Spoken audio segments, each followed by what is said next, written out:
कुरुक्षेत्र का रण क्षेत्र, जहां महाभारत का महासंग्राम अपने चरम पर था। 9 दिनों तक कौरवों के सेनापति भीष्म पितामह ने पांडवों की सेना को नेस्तनाबूद कर दिया। पांडवों की हार निश्चित लगने लगी थी। भय और निराशा ने उनकी सेना को घेर लिया। लेकिन तभी एक युक्ति निकाली गई, एक ऐसा उपाय जिससे अजेय भीष्म को पराजित किया जा सकता था।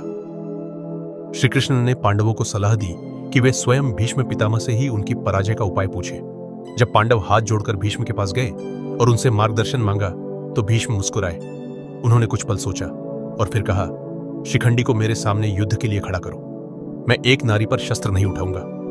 युद्ध के 10वें दिन भीष्म पितामह ने पांचाल और मत्स्य सेना का भयानक संहार किया।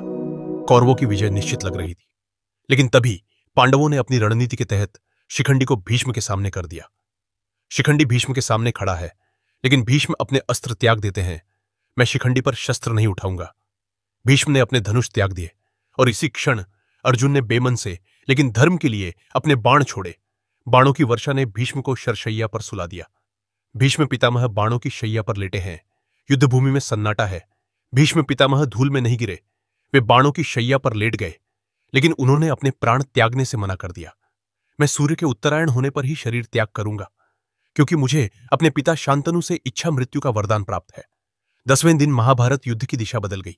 भीष्म का पतन हुआ, लेकिन उन्होंने धर्म और कर्तव्य की महान सीख दी।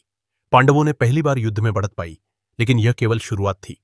महाभारत के 11वें दिन की रोमांचक कहानी जानने के लिए जुड़े रहे। यह वीडियो पसंद आया तो इसे लाइक करें और कमेंट में बताएं कि महाभारत के किस किरदार की कहानी आप आगे देखना चाहते हैं। महाभारत के अगले दिन की कथा के लिए बने रहें। जय श्री कृष्ण।